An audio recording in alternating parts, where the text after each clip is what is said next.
My wife left me and our kids for a 25-year-old bartender, now she's begging to come back. But what I did when she showed up at my door was so brutal, she'll never forget it. I'm Magnus, 37, marine biologist at Bergen Aquarium. Been diving in Norwegian waters since I was 16, built my career studying cold water coral reefs and the fjords. I thought I'd built a solid life, good job, house in Sandviken overlooking the harbor, 2 incredible kids. Turns out I was building on quicksand. 3 days ago, I came home from a 2-day research dive in Sognefjord. My team had been documenting spawning patterns, the kind of work that actually matters for conservation. I was exhausted but excited to see my family. Instead, I walked into Astrid throwing clothes into suitcases while our kids were at school. "We need to talk," she said, not even looking up. I set down my dive bag. Watched her fold her expensive cameras, the ones I'd bought her for her documentary work at NRK. She hadn't touched them in 2 years.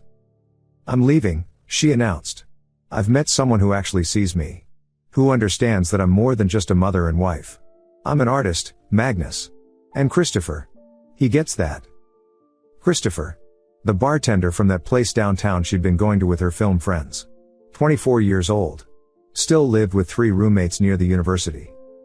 Here's where most men would beg. Cry. Promise to change. Ask what they did wrong.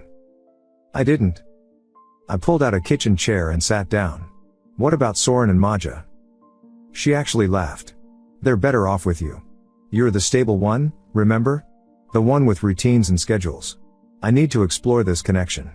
I need to be free." "Free from your children? Don't make this harder than it needs to be." I stood up, walked to the coffee maker, and started brewing a pot.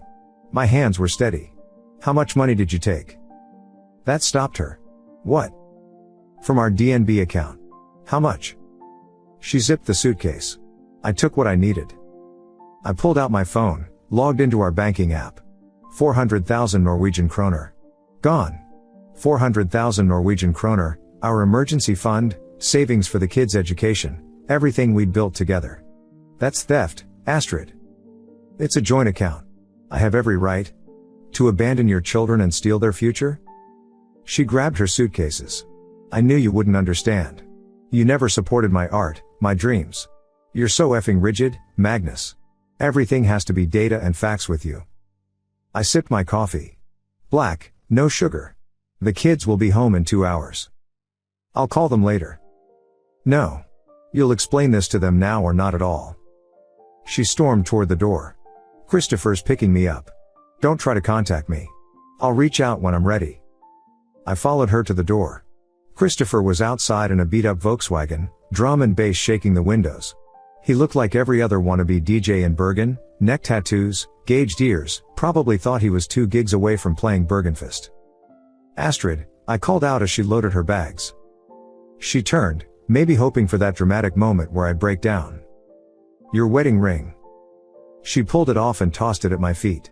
It bounced once on the concrete, then rolled into the garden. I didn't pick it up. 2 hours later, I sat my kids down. Soren, 12, trying to be tough. Maja, 9, already sensing something was wrong.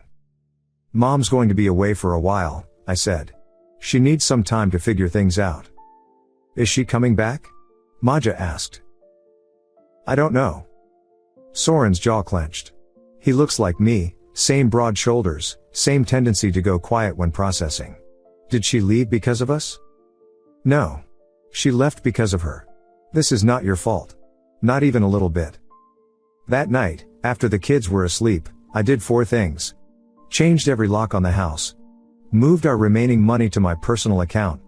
Screenshotted her Instagram story, her and Christopher at some club in Oslo, champagne bottles on the table. Called Bjorn, my lawyer friend who handles family law. "Magnus, I'm sorry about. I need documentation for abandonment. Full custody. Maximum child support. Are you sure you don't want to wait? Maybe she'll." She made her choice, Bjorn. Now I'm making mine. It's been 3 days. She hasn't called the kids once.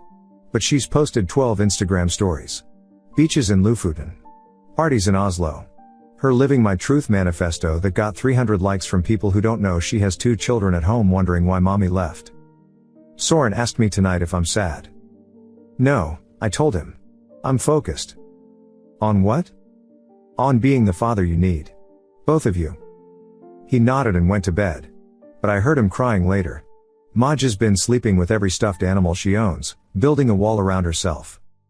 Astrid thinks I'm weak because I don't raise my voice, because I plan instead of react. She thinks Christopher is passionate because he's young and impulsive.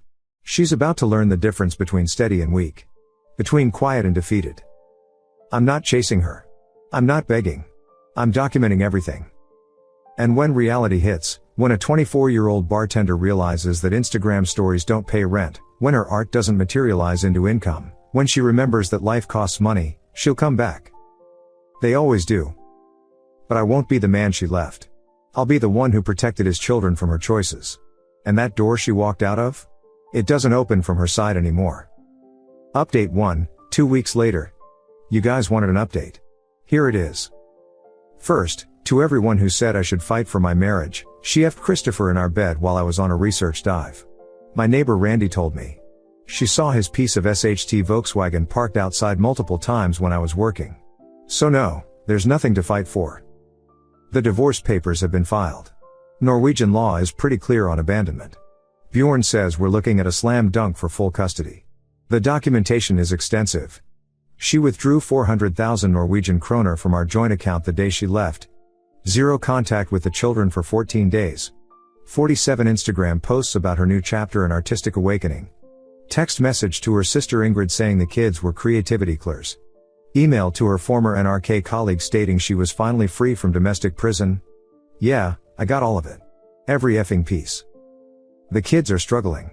Maja had a panic attack at school when someone asked where her mom was. The school counselor called me, and I had to leave work, in the middle of analyzing spawning samples we'd been collecting for 6 months. My supervisor was understanding, but this SHT is affecting everything. Soren's angry. Really angry. He punched a hole in his bedroom wall when he saw Astrid's Instagram story from some art gallery opening in Oslo. She was wearing the dress I bought her for our anniversary, hanging on Christopher's arm while he played amateur photographer. The caption? Finally around people who understand true expression. Your 12-year-old son understanding that his mother chose Instagram likes over bedtime stories, that changes him. I'm watching my boy grow up too fast, and I effing hate her for it. My brother Henrik drove down from his rotation on the offshore wind farm. Took one look at me and said, "You're too calm." I'm handling it. You're plotting. He's not wrong. Here's what I've done. Hired a private investigator. Over KL? Maybe. But I want to know everything about Christopher. Turns out he's been fired from 3 bars for theft. Has 2 DUIs. Owes 50,000 Norwegian kroner in back taxes. Real winner. Froze all joint credit cards. She tried to book a hotel in Copenhagen. Declined. She called me screaming about financial abuse. I hung up and forwarded the recording to Bjorn. Informed her employer, she still had freelance contracts with NRK, that she no longer lived at this address for tax purposes. They'll need her new address. Which she doesn't have because she's couch surfing between Christopher's shared apartment and random friends.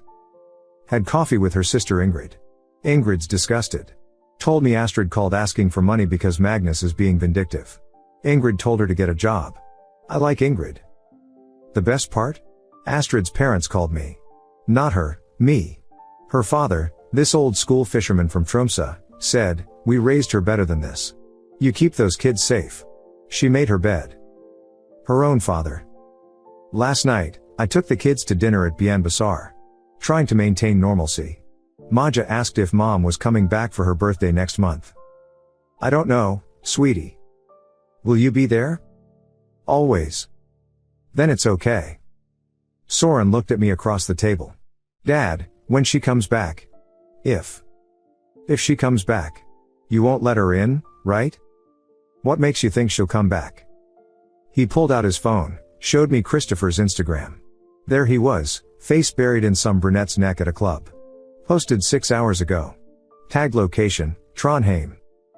Because he's already cheating on her. My 12-year-old son figured out what his mother couldn't, that men who have married women don't suddenly become faithful boyfriends. No, I told him. I won't let her in. He nodded and went back to his fish soup. I'm not heartbroken anymore. I'm angry. Controlled, calculated angry. The kind that makes you patient.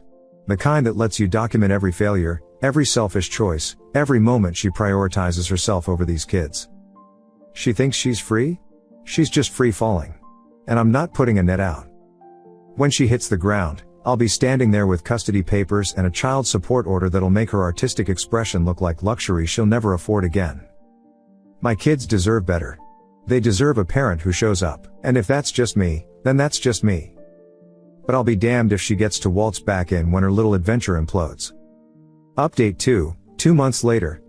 The facade is cracking. Remember that private investigator I hired? Worth every effing krona. Christopher dumped Astrid 3 weeks ago. But here's the beautiful part, she didn't just lose her boyfriend. She lost her entire fantasy. Let me paint you the picture. Astrid followed Christopher to Trondheim because he said he had a DJ opportunity there. She gave up her last NRK contract to go with him. Turns out the opportunity was a Wednesday night slot at a dive bar that paid in beer tickets. They were living in a studio apartment above a kebab shop, and guess who was paying rent? The woman who stole 400,000 Norwegian kroner from her children's future. But Christopher found someone new, a 21-year-old psychology student at NTNU with daddy's credit card and no kids from a previous relationship. Astrid came home from trying to network at some art collective to find them in bed. The same bed she was paying for. How do I know this? Because she called Henrik crying at 2 a.m., and my brother recorded the entire conversation. He said I was suffocating him, she sobbed. That I was too intense, too needy. Magnus never said that to me. Magnus never effed around on you either, Henrik replied. That's not fair. You left your kids, Astrid. What's fair? She hung up on him. The kids are doing better. Maja started therapy, proper child psychology at Haukeland Hospital. The therapist says she's processing well but has abandonment issues that'll need monitoring. Soren joined the Bergen Junior Sailing Club. Turns out he's got natural talent. Won his first regatta last weekend. I was there. Astrid wasn't. Astrid doesn't even know it happened. But here's where it gets interesting. Ingrid called me yesterday. Astrid's been couch surfing between Drammen and Fredrikstad, but everyone's getting tired of her SHT. She can't hold a job because she keeps talking about her art instead of working. She applied for social support but was denied because she voluntarily left stable employment and has a spouse with income. She's coming back to Bergen, Ingrid warned me. Good. Magnus, she's desperate. Also good. This isn't like you. The old me didn't have a wife who effed a bartender in our marriage bed. Ingrid went quiet. Then, she's lost 18 kilograms. Looks like SHT. Whatever you're planning. I'm not planning anything. I'm just not saving her. But that's not entirely true. I am planning. Bjorn's been brilliant. The divorce filing includes full physical custody with supervised visitation only. 50,000 Norwegian kroner monthly child support based on her previous NRK salary. She owes me 200,000 Norwegian kroner for the money she took. It was technically theft since she emptied the account without consent for non-family purposes. No claim to the house since she abandoned it. Responsible for half of all child-related expenses including Maja's therapy. She'll never be able to pay this, Bjorn said. That's her problem. The court might reduce it. Let them try. I have documentation of her spending 400,000 Norwegian kroner in 2 months on hotels, restaurants, and clubs. While her kids were in therapy. The house is different now. Calmer. I repainted Maja's room, that purple she'd been wanting for years but Astrid said was too pedestrian. Bought Soren a proper sailing kit. We eat dinner together every night. Real food, not the takeaway we used to grab because Astrid was too busy creating to cook. My research is thriving. Funny how much you can accomplish when you're not walking on eggshells around someone's artistic temperament. Got published in Marine Biology last month. Leading a new project on reef restoration. My boss mentioned promotion. But the best part? The kids are laughing again. Really laughing. Not the forced kind when they were trying not to upset their mother's moods. Last night, we were watching a movie when Maja said, "Dad, is Mom homeless?" I don't know, honey. Maybe. Should we help her? Do you want to? She thought about it. Really thought about it. No. She left us. Homeless people don't choose to be homeless. She chose. 9 years old and already understanding consequences better than her mother. Soren overheard and added, besides, she's got Christopher. Actually I started. I know they broke up. Everyone knows. Lauda's older sister goes to NTNU. Says he's dating some rich girl now. Small country. Smaller cities. Everyone knows everyone's SHT. Are you okay with that? I asked. Why wouldn't I be? Mom's not our problem anymore. Harsh? Maybe. But he's not wrong. Astrid's about to learn what I learned in all those years studying marine ecosystems. When you remove yourself from your environment, something else fills your niche. She left a mother-shaped hole in this family. We filled it with peace, stability, and actual happiness. She thought she was leaving prison?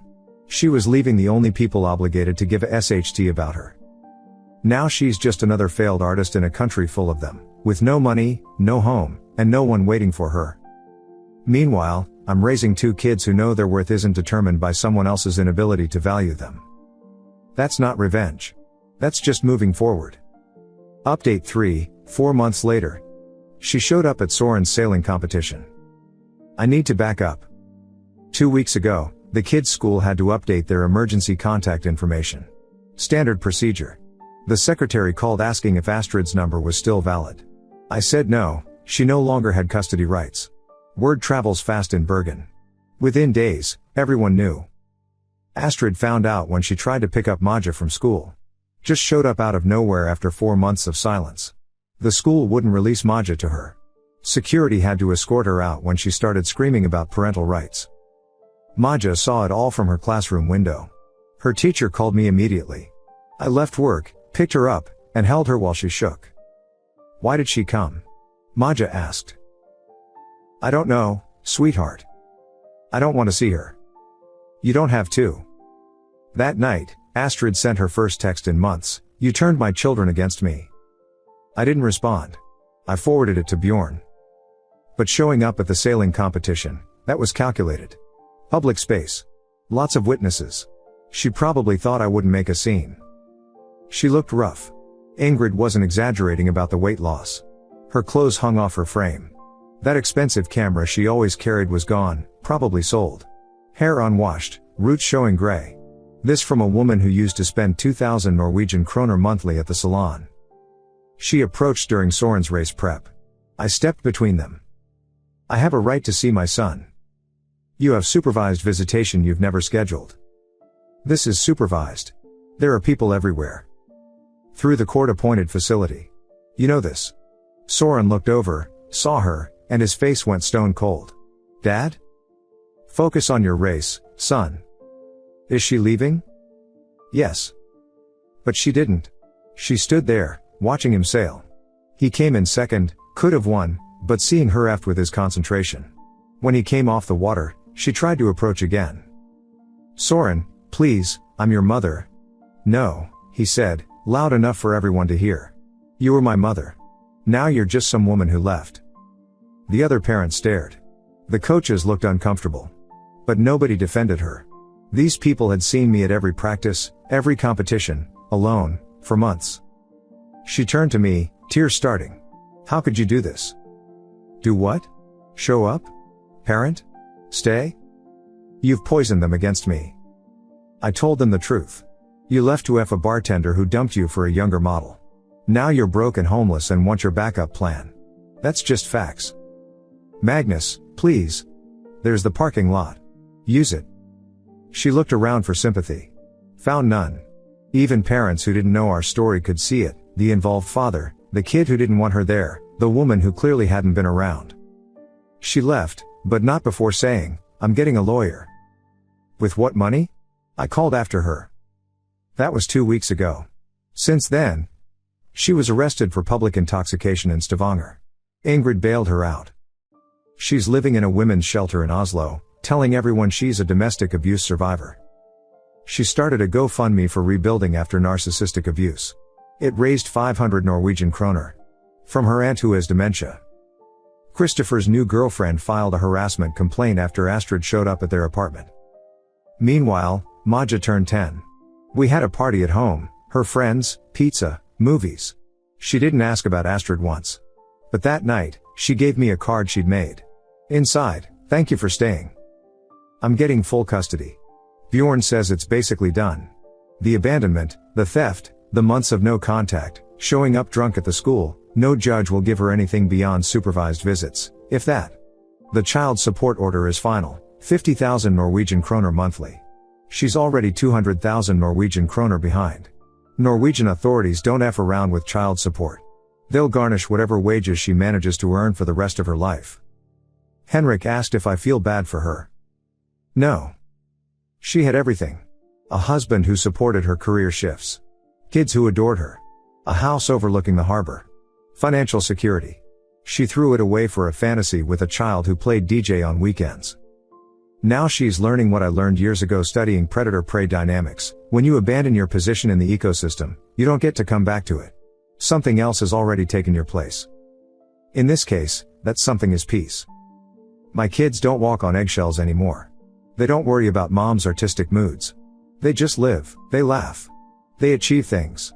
They know they're loved by the parent who stayed. And Astrid? She's just another cautionary tale Bergen mothers whisper about at school pickup. Did you hear about that filmmaker who left her family for a bartender? The answer is always the same, the one whose ex-husband is raising those wonderful kids alone? Yes, tragic. For her. Update 4, 5 months later, the return. It was 23:47 when the doorbell rang. I knew it was her before I checked the camera. 5 months to the day since she left. The rain was coming down hard, typical Bergen autumn night. There she was on my doorstep. Our doorstep. Former doorstep. Whatever. She looked destroyed. Makeup running down her face, though from rain or tears, who knows. Dragging a single suitcase. The designer one I'd bought her for her birthday 3 years ago, now held together with duct tape. I opened the door but didn't step aside. Magnus. Her voice cracked. Please. I need to come home. This isn't your home. I made a mistake. A terrible mistake. I see that now. I laughed. Actually laughed. Which mistake? Effing Christopher? Stealing 400,000 kroner? Abandoning your children? Which specific mistake are we discussing? All of it. I was confused. I was having a midlife crisis. I wasn't thinking clearly. You were thinking clearly enough to empty our savings. She tried to step forward. I didn't move. That's when she noticed the boxes behind me. Her things. What little she'd left behind. Garbage bags full of her old clothes. Her documentary awards she was so proud of. All stacked neatly by the door. What is this? Your stuff. Take it. Magnus, it's midnight. It's raining. Where am I supposed to go? Not my problem. I'm your wife. Ex-wife. The divorce is final next week. She saw the papers then. I'd taped them to the top box. Custody agreement. Child support order. Restraining order from the children's school. You can't do this. I have rights. You have supervised visitation you've never used. You have a child support debt of 250,000 Norwegian kroner. You have a theft charge pending for the money you stole. What you don't have is any right to be here. She dropped to her knees. Actually effing dropped to her knees in the rain. Please. I'm begging you. I have nowhere to go. Christopher was a mistake. I see that now. You're my husband. My real love. The father of my children. Get up. You're embarrassing yourself. I'll do anything. Counseling.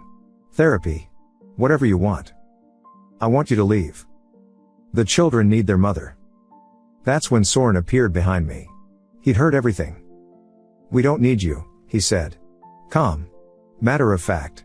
We haven't needed you for months. Soren, baby. I'm not your baby. You left us for someone 2 years older than my math teacher. Everyone at school knows. Do you know how effing humiliating that is? Language, I said, but didn't really mean it. She deserves worse, he said and went back inside. Astrid was sobbing now. You turned him against me. No.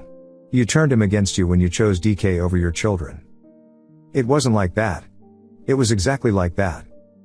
Maja called from upstairs. Dad, is that mom? Nobody important. Go back to bed. That broke her. I could see it. The realization that she'd become nobody to her own daughter. I'm going to fight this, she said, standing up. I'll get a lawyer. I'll get my children back. With what money? You're living in a shelter. You can't even afford food. How do you know that? Because the shelter called me. You list me as your emergency contact. I told them I'm not. She stared at me. When did you become so cruel?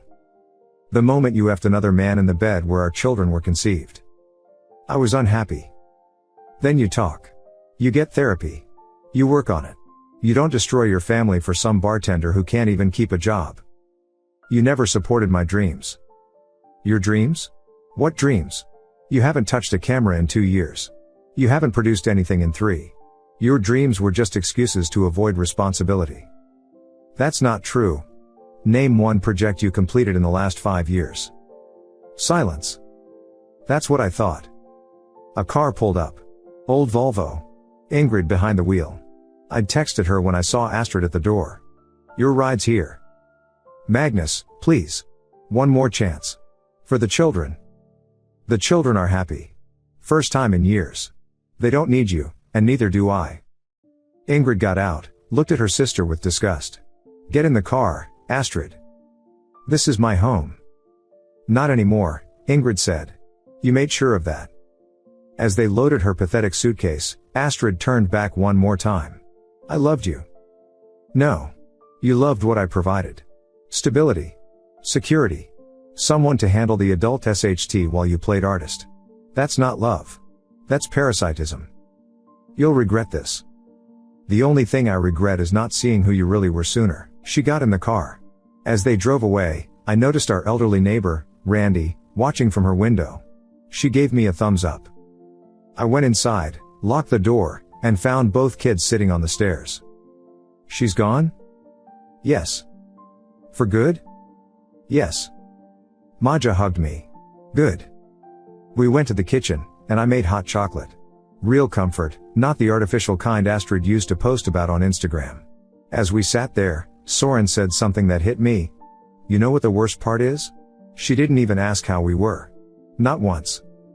He was right. 5 months gone, and she didn't ask about their grades, their hobbies, their health. Nothing. Just me. That tells you everything, I said. Yeah. It does. Later, after the kids were asleep, I stood in my bedroom, not ours, and felt something I hadn't in months. Peace. Complete effing peace. She thought I'd cave. That I'd be desperate enough, lonely enough, to take her back. She thought 5 months would break me. Instead, it broke her.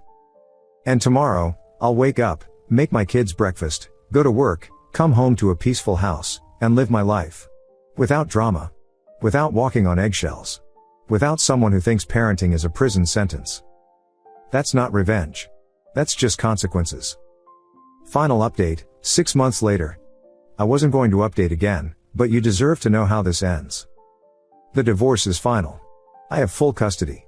Astrid gets supervised visitation every other Sunday, 2 to 4 p.m., at the family center in Bergen. She's shown up exactly twice in the past month. Both times, she spent the entire 2 hours crying and talking about herself. The supervisor had to remind her 3 times to actually interact with the children.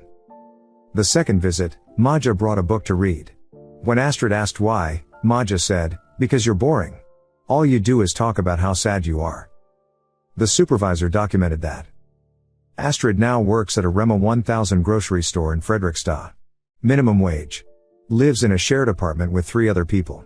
Her Instagram is gone, deleted after someone posted a photo of her in her work uniform with the caption from filmmaker to cashier, a Bergen story. She owes 300,000 Norwegian kroner in child support. The government garnishes 40% of her wages. She'll be paying until the kids are 25 at this rate. Christopher married the psychology student. They had a beach wedding in Spain. Astrid found out through Facebook. Ingrid said she drunk called him 47 times that night. He filed a restraining order. But here's the real update, I met someone. Her name is Linnea. She's a veterinary surgeon at the clinic where Ingrid works. Has her own practice, owns her house, no kids but loves mine. We met at Soren's sailing competition. Her nephew was competing too. I wasn't looking. Wasn't even thinking about dating. But she made me laugh. Real laughter, not the polite kind. She knows the whole story. Small city, everyone knows. On our first date, she said, I need to tell you something. I would never date a man who abandoned his kids. The fact that you stayed, that you fought for them, that tells me who you are. We've been together 3 months. The kids like her. She doesn't try to be their mother. She's just Linnea who teaches Maja about animal anatomy and shows up to Soren's races. Last week, Astrid found out. She sent an email, pages of rambling about how I moved on too fast and replaced her. I didn't respond. But Soren did. He somehow got into my email and sent. You weren't replaced. You removed yourself. Linnea isn't our new mom. She's Dad's girlfriend who actually shows up. Stop emailing us. I told him he shouldn't have done that. He shrugged. Someone had to say it. Maja's therapy is going well. She's processing the abandonment better than expected. Her therapist says having one stable parent makes all the difference. She's back to being a kid, sleepovers, birthday parties, normal 10-year-old stuff. Soren's clinging at sailing. Got scouted for the regional team. Could make nationals next year. He's also in therapy now, his choice. Said he wanted to deal with his anger properly, not like Mom. The house is different. Linnea helped us redecorate, not moving in, just helping. Gone are Astrid's pretentious art pieces nobody understood. Now we have photos of the kids, their achievements, our adventures. Real memories, not staged Instagram moments. My research is thriving. Got promoted to senior researcher. Leading a collaboration with the University of Oslo. Funny how much you can accomplish when your home life is in chaos. But the moment that told me we'd truly moved on? Last month was Astrid's birthday. The kids didn't mention it. Not once. I only knew because Ingrid texted me that Astrid spent it alone, drunk, posting old photos of better times. That evening, we were having dinner, Linnea had joined us. Maja was telling a story about her friend's drama, Soren was laughing. Normal family dinner conversation. And I realized, this is what peace looks like. This is what a functional family feels like. No drama. No walking on eggshells. No wondering when the next blow-up would happen. Astrid thought she was escaping prison when she left. But we were the ones who got free. She's now the cautionary tale every married woman in Bergen knows. The one who had everything and threw it away for nothing. When women complain about their husbands at school pickup, someone always says, at least he's not a Christopher. Everyone knows what that means. Meanwhile, I'm the guy who stepped up. The one who chose his kids. The one who rebuilt. And yeah, the one who found someone better. Not younger. Not flashier. Just better. Someone who understands that love isn't Instagram posts and grand gestures. It's showing up. Every day. Especially when it's hard. Astrid sent one last email yesterday. I hope you're happy. I am. Genuinely, completely happy. My kids are thriving. I'm with someone who actually partners with me. My career is solid. My home is peaceful. And Astrid? She's scanning groceries in Fredrikstad, living with strangers, paying for a family she abandoned. That's not karma. That's consequences. The men who message me asking if I regret not taking her back, no. Not for a second. She showed me who she was. Believe people when they show you. To the women defending her journey of self-discovery, she discovered she's selfish. That's it. That's the journey. And to everyone saying I'm cold, calculated, harsh, I'm a father. My job was to protect my children from someone who hurt them. Even if that someone was their mother. Especially if that someone was their mother. We don't need her. We never did. We just needed her to leave so we could finally breathe. And now we can. Epilogue, 1 year later. I wasn't going to write again, but something happened yesterday that feels like the final chapter of this saga. Astrid's father died. The old fisherman from Tromsø who told me to protect the kids when she left. Massive heart attack on his boat. Gone before they got him to shore. I found out from Ingrid. She called asking if I'd bring the kids to the funeral. That's up to them, I said. I sat them down. Soren's 13 now, taller than his mother ever was. Maja's 11, starting to look less like Astrid and more like her own person. Your grandfather passed away. The funeral is Saturday in Tromsø. You can go if you want. You don't have to. Soren thought for a moment. Will she be there? Yes. Then no. Maja was quieter. I want to say goodbye to Grandpa. But not if I have to talk to her. You don't have to talk to anyone you don't want to. We flew to Tromsø. Linnea offered to come, but this wasn't her weight to carry. This was about the kids saying goodbye to a man who loved them, even if his daughter didn't. The funeral was packed. Fishermen, old friends, family from all over northern Norway. Astrid was in the front row, playing the grieving daughter. Designer black dress, God knows where she got the money. Probably maxed out whatever credit she had left. She saw us enter and started to stand. I gave her a look that could freeze the Arctic Ocean. She sat back down. We sat in the back. Close enough to honor the man, far enough to avoid drama. During the service, person after person talked about Astrid's father's integrity. His honesty. How he never abandoned a shipmate, never left a job unfinished, never broke his word. The irony wasn't lost on anyone who knew the story. Astrid gave a eulogy. 20 minutes of how much her father meant to her, how he shaped her values, how she was daddy's little girl. Maja actually snorted. Several people turned to look. After the service, at the reception, Astrid's mother approached us. Haven't mentioned her much, she's been Team Astrid from day one, enabling every bad decision. How dare you bring them here, she hissed. They wanted to say goodbye to their grandfather. You're using them to hurt Astrid. No, I'm letting them honor a man who actually gave a SHT about them. She raised her hand like she was going to slap me. Soren stepped between us. 13 years old and ready to defend his father from his grandmother. Touch him and I'll call the police, he said, calm as F. We know how this works now. She lowered her hand, shocked. This wasn't the little boy she remembered. That's when Astrid approached, tears streaming. My babies, I've missed you so much. We're not your babies, Maja said, loud enough for everyone to hear. We're dad's kids. You're just someone we're genetically related to. The room went silent. Astrid looked around for support. Found none. These people had watched this drama unfold for a year. They knew. I'm your mother, she whispered. No, Soren said. You're our birth giver. Dad's our parent. There's a difference. I put my hands on their shoulders. We're leaving. As we walked out, Astrid screamed, you can't keep them from me forever. I turned back. I don't have to. They're old enough to choose. And they choose the parent who chose them. On the flight home, Maja fell asleep against my shoulder. Soren was quiet. Then, did we do the right thing? You stood up for yourselves. That's always right. She looked pathetic. She is pathetic. Should we feel bad for her? Do you? He thought about it. No. She had everything. She threw it away. That's not sad. That's stupid. When we got home, Linnea was there. She'd made dinner, helped herself in with the spare key. Nothing fancy, fish soup, fresh bread. Comfort food. She didn't ask about the funeral. Just hugged the kids and let them be. Later, after they were in bed, she asked how I was. Tired of her shadow, I admitted. It's fading, she said. Every day she matters less to them. And to you. She was right. This morning, I got an email from Astrid. Pages of grief-fueled rambling about how I stole her children and ruined her life.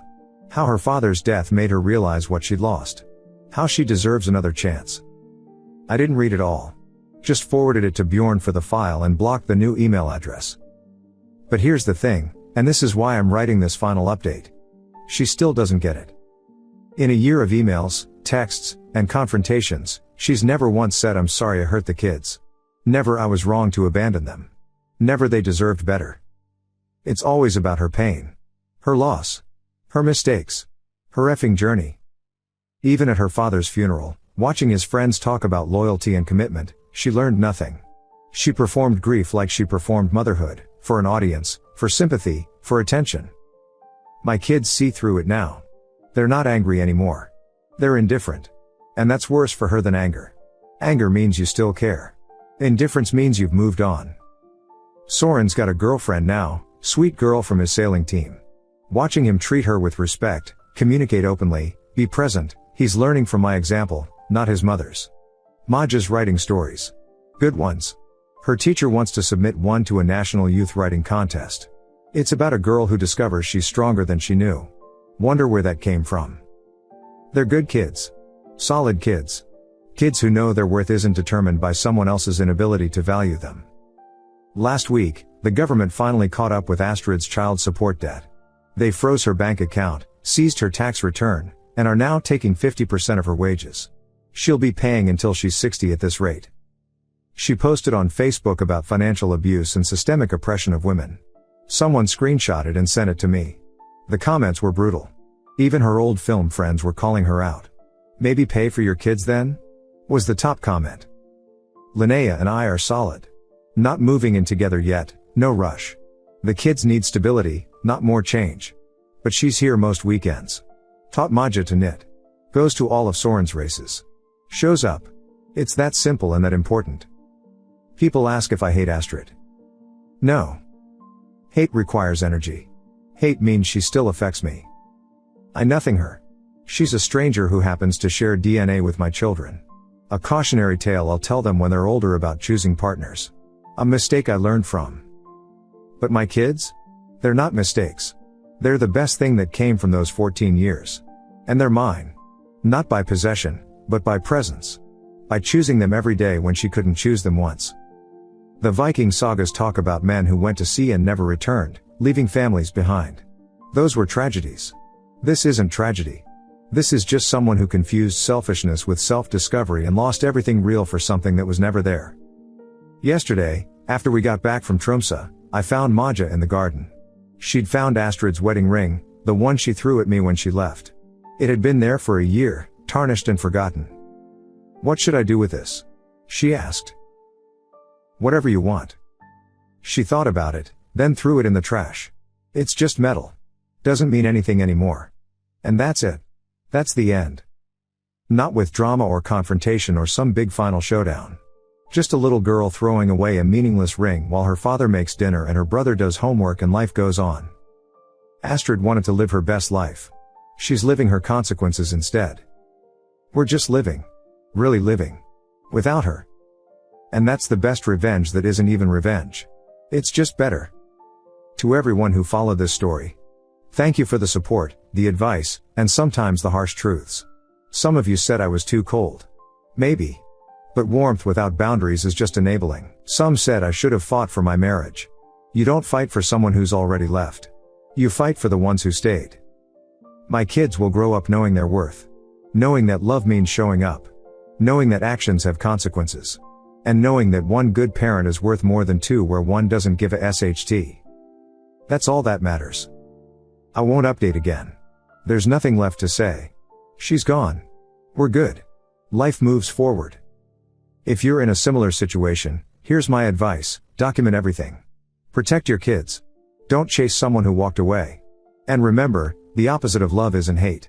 It's indifference. Get there as fast as you can. Stay strong. Choose your kids. The rest sorts itself out.